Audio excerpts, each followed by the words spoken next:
Vadodara today ન્યૂઝમાં આપનું સ્વાગત છે। આયુર્વેદિક કોલેજ નજીકના બંધ મકાનમાં 10 દિવસ પહેલા થયેલી ઘરફોડ ચોરીનો ગુનો કરનાર રીઢા આરોપીને મુદ્દામાલ સાથે પકડી પાડતી વડોદરા શહેર crime branch. Manjalpur Panchsheel ground ઝૂંપડામાં વડોદરાનો ઘરફોડ ચોરીનું સોનું વેચવા માટે ગાજરાવાડી વિસ્તારમાં ફરે છે તેવી માહિતી મળતા ટીમ ગાજરાવાડી ખાતે તુરંત જ પહોંચી ઈસમ નામે અનિલભાઈ દિલુભાઈ કાઠિયાવાડી રહેવાસી પંચશીલ ગ્રાઉન્ડમાં આવેલ ઝૂંપડામાં માંજલપુર વડોદરાને શોધી કાઢી તેની ઝડતીમાં પેન્ટના ખિસ્સામાંથી એક થેલી જેમાંથી 2 સોનાની લગડી, ચાંદીની 3 લગડી, રોકડા 15,000 અને એક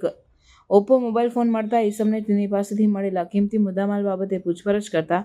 આરોપીએ તેને પોતે આજથી 10 દિવસ પહેલા શાસ્ત્રીબાગ પાસેની સોસાયટીના મકાનમાંથી ચોરી કરી લાવેલાનું જણાવતા જેથી આ મળેલ તમામ શંકાસ્પદ મુદ્દામાલ તપાસ અર્થે કબજે કરી આ ઈસમ સામે કાયદેસરની કાર્યવાહી કરી આ ઈસમે કરેલ ઘરફોડ ચોરીના ગુના બાબતે પાણીગેટ પોલીસ સ્ટેશનમાં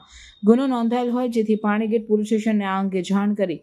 આગળની વધુ તપાસ માટે પાણીગેટ પોલીસ સ્ટેશનને સોંપવાની કાર્યવાહી કરવામાં આવેલ છે। આરોપી દ્વારા કરેલા ઘરફોડ ચોરીના પાણીગેટ પોલીસ સ્ટેશનમાં નોંધાયેલ ગુનાની વિગત આ મુજબ છે। આ ગામના ફરિયાદીના આયુર્વેદિક 3 રસ્તા પાસે વૃંદાવન હાઉસિંગ સ્કીમ ખાતેના બંધ મકાનના ગેલેરીના પાછળના લોખંડનો તેમજ લાકડાનો દરવાજો કોઈ સાધન વડે તારીખ 11/7/2025ના સવારે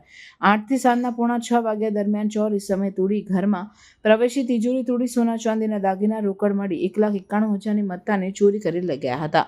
પકડાયેલ આરોપી અનિલભાઈ દિલુભાઈ કાઠિયાવાડી ઉંમર વર્ષ 22 રહેવાસી પંચશીલ ગ્રાઉન્ડમાં આવેલ ઝૂંપડામાં માંજલપુર વડોદરા શહેર।